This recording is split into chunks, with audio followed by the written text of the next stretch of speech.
Welcome to this week's video lecture on light. This will be done in two parts, and then there will be a quiz after that. So this week we'll just be following on with this lecture, preparing for the light artist lecture, which will be introducing the light assignment. And next week we'll have another light lecture, and then you'll have a quiz as well. There are some readings and videos involved, and I do apologize for my voice. I have a cold.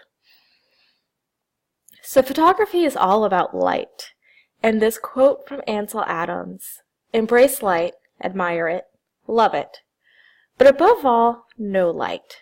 Know it for all that you're worth, and you will know the key to photography." So there's a lot of different things we need to be aware of when we're talking about light. Time of day, shooting location, the type of light, whether it's natural or artificial, the direction of the light. There's single or multiple light sources, white balance on the camera, and you want to look for interesting light and then figure out how to use it to craft it into an interesting picture.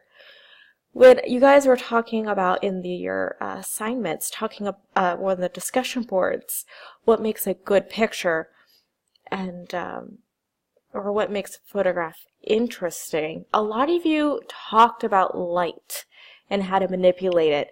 And now we're really kind of getting in sort of the nitty-gritty of what is it, how do we master it, and how do we use light to make strong photographs.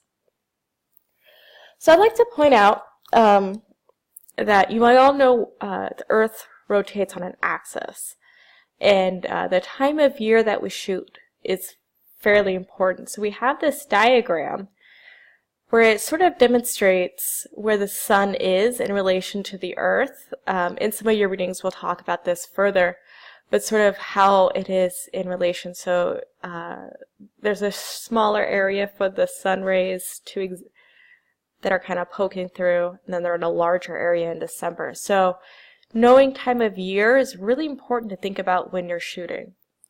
So I always kind of think about this diagram, and this was actually shown to me when I was learning photography. So we have the same room shot at 9 a.m., noon, and 3 p.m. And at different times of the year, sort of the solstice. So on June 21st, due to the high angle of the sun during this time of year, a limited amount of daylight enters the classroom. Only sunlight entering the room is from the upper bank of the daylighting windows. No sunlight hitting the floor resulting from the lower bank of view windows. This is of little consequence, as the classroom will most likely not be used during the summer months.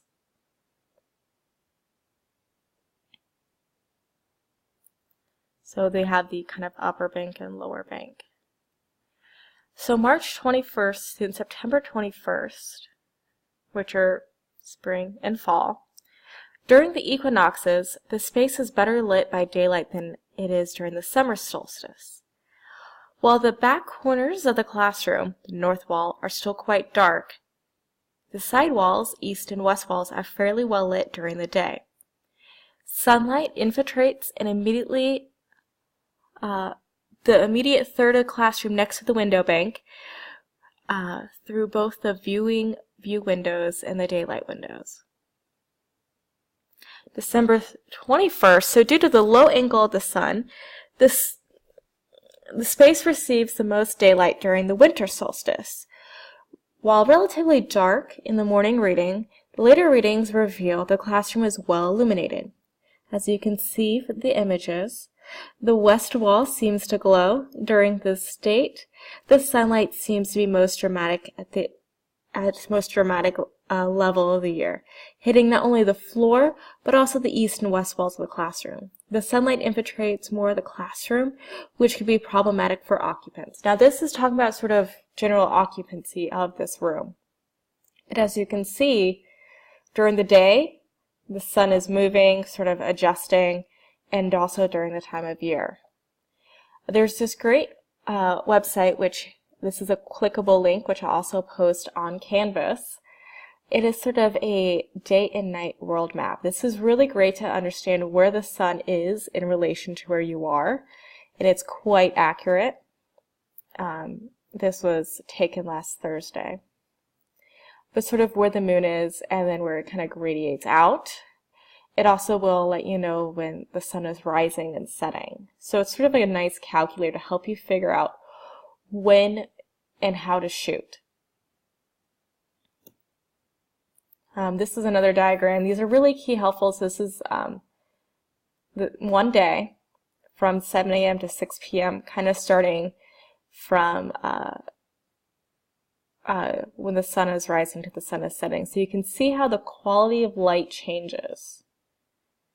And I also want to kind of note the quality of light that's around noon isn't as attractive as sort of the quality of light at 7 a.m. or 5:30 or even 6 p.m. It's sort of flat and lifeless during that high noon. So that's when a lot of people will tend to shoot.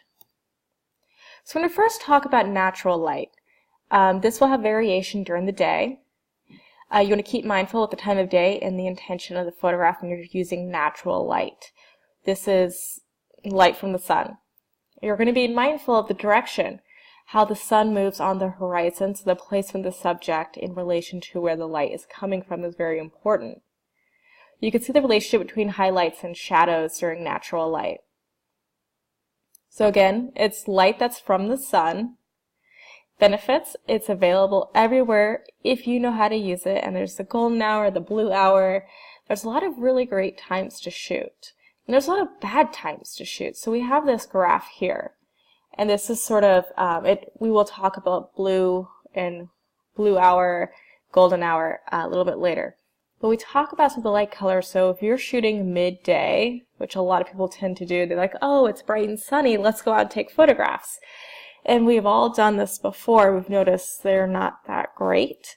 The light direction tends to be harsh. See those shadows on this figure? Those are not attractive to a lot of people when the light's coming straight down on top of your subject. It's not giving you any of those nice details that we like. Sunrise and sunset, you can see the shadows are quite soft or very soft. People look best in even lighting, which is why the ring lights for YouTube makeup tutorials are very popular, because it's even lighting surrounding your subject.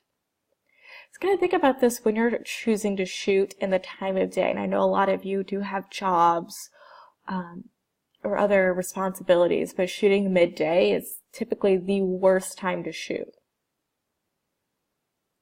This is a nice drawn diagram which talks about the horizon and where the sun is being located in during the day. But the earth moves, not the sun. So just see like a few examples before we get into that artist lecture later on. But as you can see, there's all sorts of different types of natural light and how it's bouncing this photographer is using. Snow is really great if you made your way up to up north this weekend, because it actually really reflects light, so you can even shoot a little bit longer because it's reflecting on the light, but it's very bright. You could kind of see just the gorgeousness of the sunlight, and the snow is really beautiful in this image. This light's very, very great. It's not that harsh light. Looking at the shadows, you can kind of see that they're from here. The sun is obviously in this location. And the direction of the light is really important in shooting with daylight. Where to place your subject, whether or not it's a person or an object. Cool light temperature, which we see about blue hour, is at sunrise or sunset, and the sky color at the point is at the rising or setting sun, and it takes on a gradation of warm tones at the horizon and bleeds to cobalt blue the higher you look. It's approximately 20 minutes before the sun rises and 20 minutes after the sun sets. The effect peaks. Not only does it give that soft, dewy light on your subject, you don't have to worry about shadows or highlights because everything's evenly lit and has that pastel glow. There are shadows, but it's not those harsh shadows or highlights.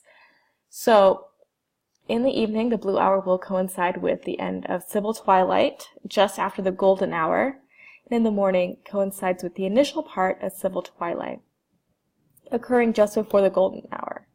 So when you're shooting during blue hour, you want to shoot opposite of the sun's horizon, and this isn't an actual hour, it's more like 10 to 15 minutes to really shoot, so you need to plan and determine when and where you want to shoot that first. Tripods can be really helpful if you're going to do those long exposures. If you are not doing a custom white balance, choose cloudy or shade. Again, shoot raw. ISO around 400 to 800, and you want to be concerned over slow shutter speeds. Ooh, that's a tongue twister. And that's when that tripod's really going to be helpful. As you can see, we have that cobalt blue and that sun and that gradation from warm to cool. Get those pastel colors. There's this website that you can click on. I will also post it in the module page, but it's sort of a site that tells you when blue hour is going to be, where you're located, and on the date. So it's really helpful to kind of plan these things out. And I highly recommend waking up early and shooting in the morning. There's a lot of gorgeous light if you make yourself wake up early or if you don't go to sleep. Warm light temperature, golden hour, so it's sunrise and sunset. It produces long shadows with warm light. And this is what everyone talks about, golden hour this and golden hour that, because it's so magical. So you need to determine when the sun rises and sets to identify when to shoot. You want to use the sun as your guide. Watch the shadows and how the color light alters the frame. Tripods can be helpful. White balance, if you're not using custom, you want to do cloudy. You want to open up that wide aperture. ISO around 800 or lower. You don't want the grain for this. Again, we're talking about the Kelvin scale again for that white balance. So if you want to be specific, you can do that. But sun at noon, but you want to kind of sunrise and sunset, which is going to be right around here where those colors are going to be. Now, this is where you really want to be careful when you're looking at shooting, is seeing like all the reflections. How the light is reflecting on your subject is really going to lead this conversation. Use light with your shooting. As you can see, when you're shooting sort of the sun, it's sort of a backlit image, but not quite. But you've got this beautiful halo around your subject, especially if they have soft fur or hair. Again, there's a golden hour website, and there's an app too. So you can even put an app on your phone to figure out when golden hour is. I definitely recommend downloading it and trying to shoot during golden hour as much as possible. Hard light. So this is high drama, high contrast. Subjects that are shot in hard light tend to look three-dimensional. So as you see this photograph, you really see all the elements. It's almost like a sculpture, even though it's a 2D object. Artificial or directional light sources. You want your shadows to have hard edges and to be very long. So the light is coming from here, and there's no light over here, so you're getting these hard edges on your shadows. So black and white image, it really reinforces this drama, but it can also be done in color, so don't feel like you have to make everything into black and white. I really want you to focus on capturing color as much as possible and proving that you can accurately color correct something. Your light is focused, so you really want to directionally use that light. You look at the shadows for the sharp lines. Hard light is cast by the sun when it's high in the sky on a cloudless day. We have a lot of cloudless days. Not lately, but we do. You could use light bulbs without a shade. You want to emphasize the shadows and silhouettes. These are going to be really fast shutter speeds. You should really test with either short or deep depth of field. This is kind of an example of sort of that high sun day with this hard light. This is not so forgiving, especially on a child's face. It kind of adds lines. This isn't an attractive image. The color, it's overexposed, as you can see, parts of his skin are probably clipping. But knowing how to use it's really key. So this is the still light. And this hard light, we're looking at the shadows. When you're looking at for hard light, yes, this is kind of this natural daylight, but you're looking at the shadows that's being cast. And it's really sort of having this depth in the image. Here, shadows, directed light. Soft light, which I'm a big fan of, so it's light that tends to wrap around the subject, so there's soft edges. The light source is large relative to the subject, so this is diffused light. So this is sort of light without diffusion, so no clouds, light bulbs without a shade. Soft light is if you had a giant lampshade and all the lights kind of wrapping around. This is kind of your cloudy days, have gorgeous, beautiful, beautiful soft light. General rule, the larger the light source is, the softer it is if it's in for soft light. So these are great for cloudy days when the sun rays are spread. Shaded lamppost, cloudy day, indirect light. You want that even lighting. You want the light to bounce to diffuse it. Using a lens hood, shade, or cover for your camera. So if you have a lens hood, if you got a kit for your DSLR, try it out, and it's going to help soften the light. Your images may be a little flat, but that's okay. Your white balance will be cloudy or shade. You want a slower shutter speed, a wide aperture, and you should use a tripod. And it's really great to look at side-by-side hard light, soft light, and how it really changes everything. Even here, so this is so you have soft diffused light here. Everything seems to be evenly lit. This looks delicious. This also looks delicious, but you can see that shadow. It's non-diffused light. It's hard. It's harsh. This is soft. It looks, as you can see, the contrast isn't there. It's there, but it's not as much as this. So shooting on a nice cloudy day is really great for getting that soft light. It really lets your viewer kind of focus in on that subject. So backlight. So the main light source is behind your subject, so it's backlit. And it's something we've all dealt with before, where you're taking pictures and the sun's behind and you can't see your figures, which is typically not something you want to do, but you want to learn how to use it for your photography. So this could be hard or soft light, natural or artificial, indoors or outdoors. These are really dramatic images. You need to shoot in manual mode. You need to shoot everything in manual mode. But really,